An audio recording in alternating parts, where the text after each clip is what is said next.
수도권의 사회적 거리두기 4단계가 2주 더 연장된 가운데 다중이용시설에 대한 방역 조치가 강화됐습니다. 23일부터 카페와 식당은 밤 9시까지만 매장 영업이 가능해졌습니다. 지역의 변화된 모습을 한자리에서 볼 수 있는 전시회가 양천 문화회관에서 열리고 있습니다. 주민들이 갖고 있던 사진이나 그림 등 여러 기록물들을 모아 전시회를 마련했습니다. 영상으로 준비했습니다. 서울시가 태양광 보급 사업에 참여해 보조금만 받고 고의로 폐업한 업체 14곳을 고발하기로 했습니다. 이 중에 3개 업체의 대표는 폐업 후 다른 법인 명의로 사업에 참여한 것으로 드러났습니다.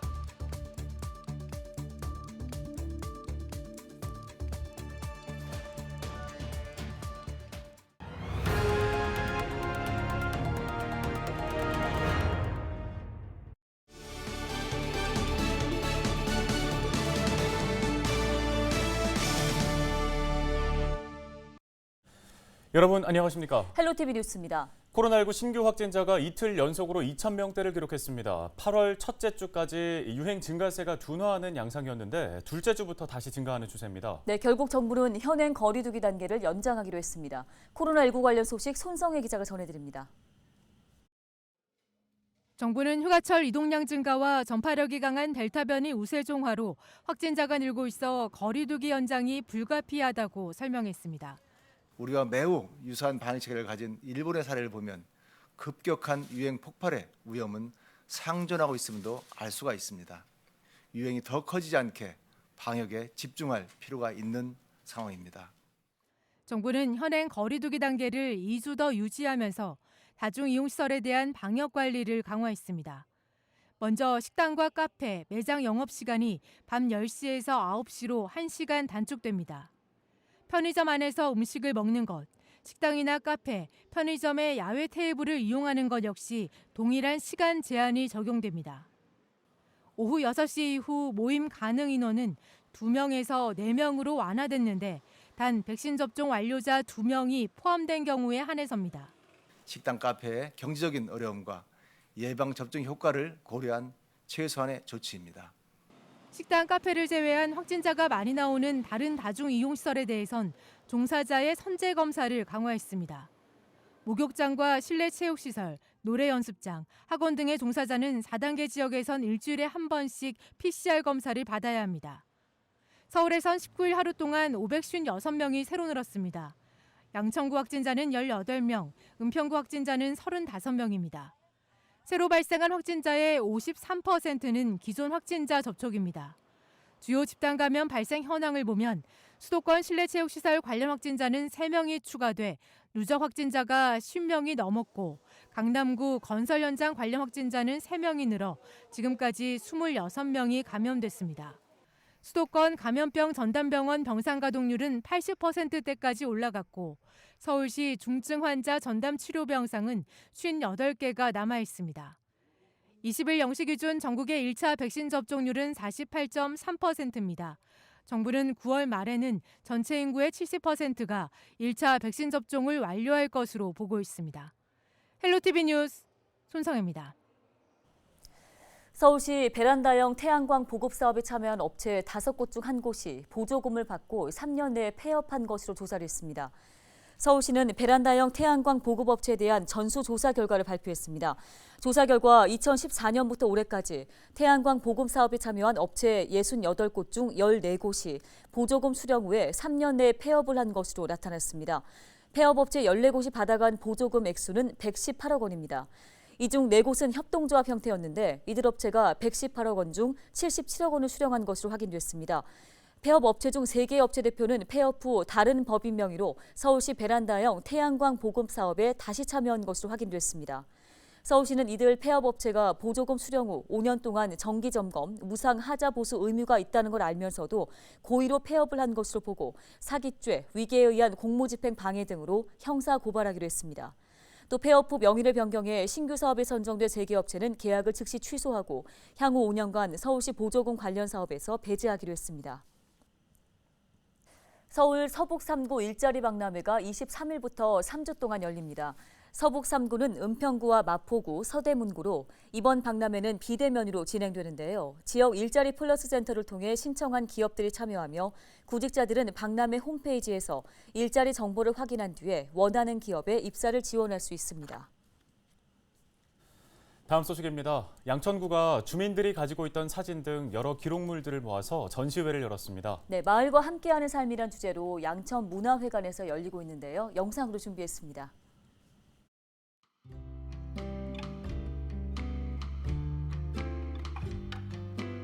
마을과 함께하는 삶이라는 주제로 저희가 전시를 하게 됐습니다.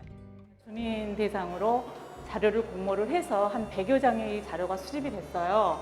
그래서 그거를 지금 전시를 하게 된 겁니다.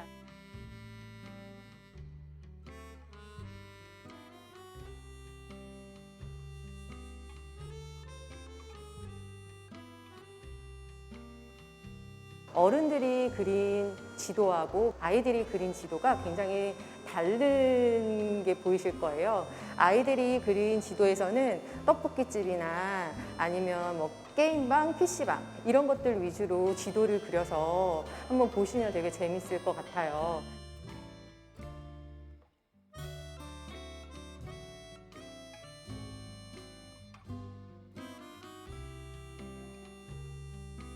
달맞이골의 소환이라고 지금은 없어진 신월육동에 되게 큰 뉴타운 지역이에요. 3,000세대가 넘는 아파트가 지어진 곳인데 재개발 전의 모습이 생생하게 담겨 있으니까 오셔서 보시면 아마 그 신월육동의 옛 모습을 그리워하시는 분들한테 굉장히 큰 도움이 되지 않을까 싶습니다.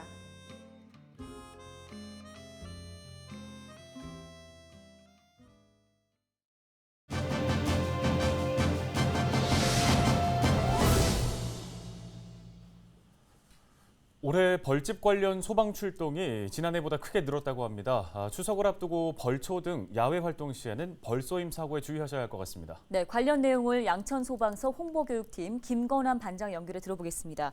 자, 반장님 먼저 벌집 제거 출동 건수가 작년 같은 기간에 비해서 30% 가까이 증가했다고 들었습니다.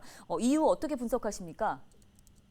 네, 요즘에 그 열대야가 심해지고 극심한 폭염 기간이 길어짐으로 인해서 그 벌들의 활동이 좀 많아지고 있는 추세고요. 그 최근 소방청 통계로 따르니까 그 점점 벌집 제거 관련된 출동 건수가 좀 많아지고 있어요. 그래서 특히나 이런 건수가 여름철에 집중되다 보니까 그 벌집 안전 조치에 관한 그 사람들의 피해가 좀 많이 일어나고 있는 것 같습니다. 네, 가을까지는 야외 활동이 많고 또 추석을 앞두고 벌초도 있을 테고요. 벌쏘임 사고 예방하려면 어떻게 하면 좋을까요? 그 벌들이 좋아하는 색상이 있어요. 주로 검은색과 그 밝은 노란색, 빨간색 이런 색깔들을 좋아하니까요.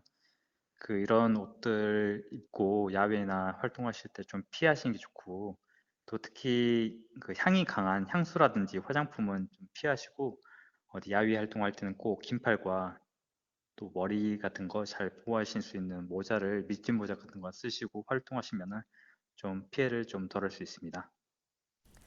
예, 말씀해 주신 대로 조심을 한다 해도 혹시라도 이제 벌에 쏘이게 되는 상황에 처하게 된다면 어떻게 대처를 해야 하는지도 중요할 것 같은데요.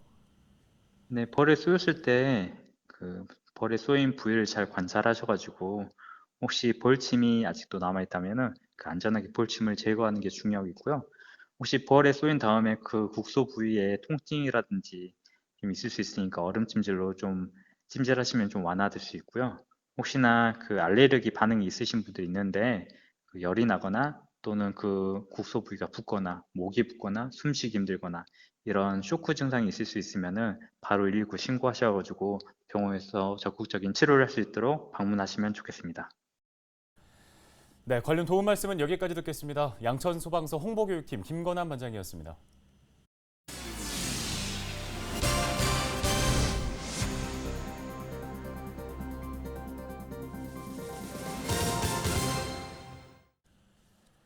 은평구 수색동 주민센터와 은평종합사회복지관이 지역 밀착형 민관협력체계 구축을 위한 협약을 맺었습니다. 이번 협약은 사회복지관 기능과 운영 체계를 지역 밀착형으로 바꾸기 위한 시범사업의 준비 단계입니다. 이 복지관 기능이 지역 밀착형으로 개편되면 기존의 사례 관리와 서비스 관리 중심이었던 복지관의 업무가 동별 주민 만남, 서비스 발굴, 연계 등으로 확대됩니다. 수색동 주민센터 관계자는 이번 협약으로 복지 체감도를 높이는 서비스를 제공할 수 있을 것이라고 말했습니다. 양천구가 청년들의 취업을 돕는 구직 지원 프로그램 아주심기 운영 기한을 연장했습니다. 아주심기는 농사를 지을 때 주로 쓰는 용어인데요. 모종이나 묘목이 튼튼하게 자라도록 자리를 바꾸어 심는다는 의미입니다. 청년 아주심기는 진로 탐색, 취업 역량 강화 등의 내용으로 6주간 진행됩니다. 만 18세에서 34세 청년 중 최근 6개월 이상 취업이나 교육, 직업훈련 이력이 없으면 신청할 수 있습니다. 서울시가 배달 노동자의 상해 보험료를 지원합니다. 서울시는 플랫폼 배달 라이더 서울형 안심 상해보험을 도입한다고 밝혔습니다. 해당 보험은 서울시가 배달 노동자의 보험료 전액을 납부하고 사고가 나면 시가 가입한 민간 보험사에서 배달 노동자에게 보험금을 지급하는 방식인데요. 주요 보장 내용은 배달 업무 중 사고로 인한 사망, 골절 진단, 치료비 등입니다. 앞서 서울시가 배달 노동자를 대상으로 조사를 진행한 결과 배달 노동자 10명 중 8명이 이 배달 일을 하면서 교통사고를 당한 경험이 있지만 보험에 가입한 배달 노동자는 응답자의 36.8%에 불과한 것으로 나타났습니다.